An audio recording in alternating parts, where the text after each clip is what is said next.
До того, как сначала пришли японцы, ну, скажем, плохие вещи по отношению к внешности корейцев. То есть они могли сказать, что это цвет кожи, про то, что там у корейских женщин очень короткие ноги, то есть прям вот такие ужасные. Приехали именно хирурги в Корею, и тогда больше началось распространение. 그 외모 관련된 논문 썼잖아. 맞아. 맞아. 여성이 기존의 병화. 근데 조선 시대부터 지금까지 여성이 기존의 병화에 대해서 논문을 썼어. 조금만 요약해서 얘기해줘.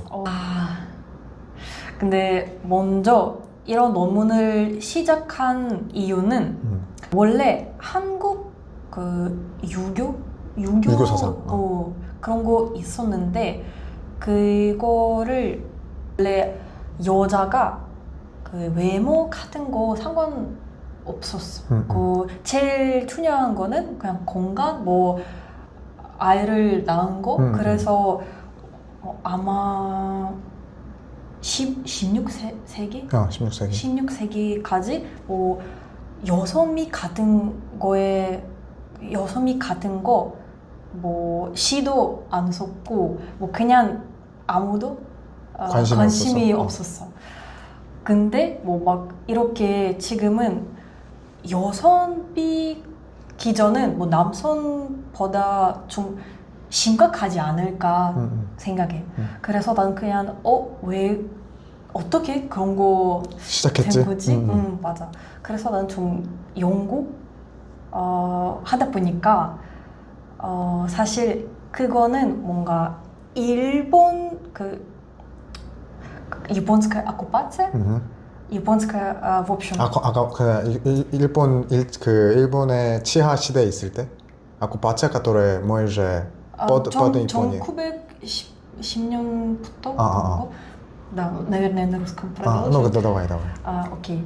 В общем, мне кажется, что вот моя курсовая была о том, что в Корее не было стандартов красоты сильных до того, как сначала пришли японцы, а японцы смотрели много на Запад в то время. То есть уже в 20 веке они старались подражать больше западным стандартам, не потому что они хотели быть похожими на западных людей, но потому что они хотели вести бизнес, и тогда начались первые пластические операции. То есть японцы носили западные костюмы и начинали делать чуть-чуть операции пластические. И это также повлияло на Корею, потому что Корея была в оккупации. И японцы выпускали газеты, правда, они были для японцев, но корейцы же тоже говорили на японском, но у них не было выбора, они тоже говорили на японском, и там тоже распространялась информация по поводу операций пластических. И как бы из-за того, что было время оккупации, корейцы, чтобы быть наравне с японцами, как бы наравне, я имею в виду образно, наравне с японцами и то есть с западными людьми, тоже должны были ходить в западной одежде и больше похожими быть на западного человека. 나 진짜 몰랐어. 진짜로? 진짜 그래가지고 일본이 이제 서양의 문화를 받아들이면서 그때부터 이제 한국에도 그런 그런 미의 영향을 주기 시작했다. 그런 논문을 쓴 거구나. 근데 그거 끝이 아니고. давай, продолжаем тогда. Да, то есть сначала это, но потом в 50-е годы, уже после Корейской войны, 50-53 годы, пришли американцы больше на южную часть, собственно, в Южную Корею, в южную часть острова, и они также привезли свои пластические операции, то есть приехали именно хирурги в Корею, и тогда больше началось распространение вот прямо среди обычных людей. То есть не только элита могла себе это позволить, но началось распространение.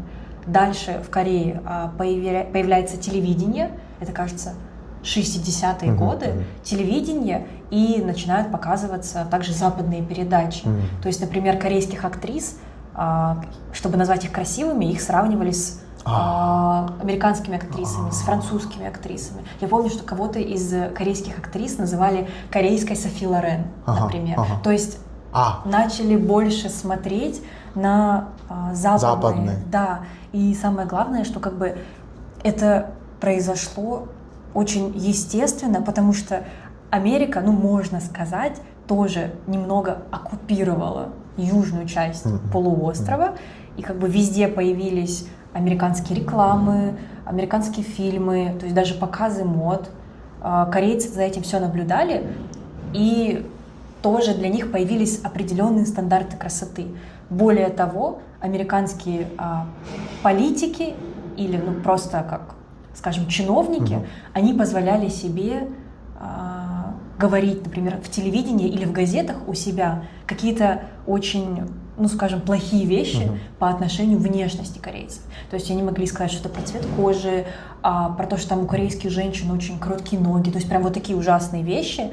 Это все было в газетах, и это тоже давало корейцам какое-то вот ощущение, ну, скажем, неполноценности.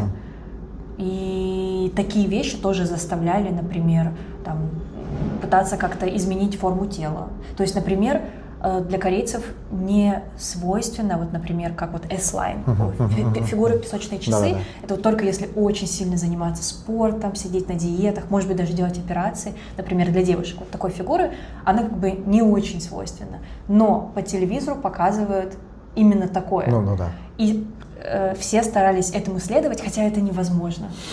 Это просто невозможно. Это очень редко. Так же, как и глаза или там нос, вот такие какие-то злые комментарии по телевидению или в газетах, плюс газеты в целом с рекламой, с западными людьми.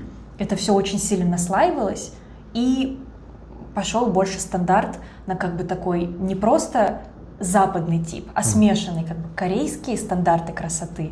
То есть, например, светлая кожа это не из Запада пришло, а потому что только аристократия не работала, была дома, и они не попадали под солнце.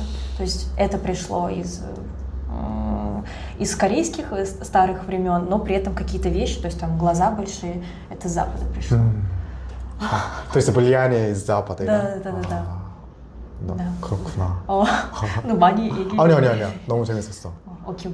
러시아 친구가 얘기하는 한국 역사, 한국 미의 역사 재밌다. 그랬구나. 그래서 그런 논문을 근데 다른 이유는 뭔가 러시아에서는 한국미 아니면 한국 화장품 확 인기가 갑자기 급증했어. 그래서 뭐 러시아 광고에서는 뭐 이렇게 했어. 뭔가 한국 여자와 같이 이렇게 뭐 젊어 보이고 싶으면 뭐 한국 화장품 필요해. 그래서 나는 어쩌다 그런 뭐 한국 화장품, 한국 광고 뭐 이렇게 된 건가? 어쩌다 뭐 러시아에서는 한국 여성미 기준이 이렇게 뭐 러시아에서도 뭐 인기가 많아졌나 그런 이유도 이렇게 좀 연구하고 있어? 맞아. 나중에 인플루언서가 돼서 한국 화장품이나 이런 거 좀 이렇게 협찬? 협찬 받으면 좋은 거 아니야? 그럴 생각도 있는. 맞아. 근데 나는 이런 제 논문에 основываясь на своей 논문, на своей курсовой, я сделала Reels, и он набрал уже 500 тысяч просмотров. 500 тысяч 네, просмотров? 50만? 50만 이렇게 좀 되고 보니까 나는 이런 거 재밌을까? 러시아 사람들한테. 그래서 그 한국 여성미 기준은 그거는 뭐 좀 중요하다고 생각해. 그래서 뭔가 뭐 편견 같은 거 아니면 뭐 역사에 대해서 좀 더 알려주면 괜찮지 않을까? 너무 좋은데? 너무 그 컨텐츠가 좋은 것 같아. 좋은 컨텐츠인 것 같아. 한국에는 이런 밸런스 게임이 있어. 남자인데 너가 마음에 드는 사람이야. 돈을 진짜 많이 버는데 일주일에 한 번 집에 들어. vs 아예 돈을 못 버는 남자인데 완전 가정적이야. 그러면 이 둘 중에 한 명을 고르라 그러면 누구를 고를 것 같아?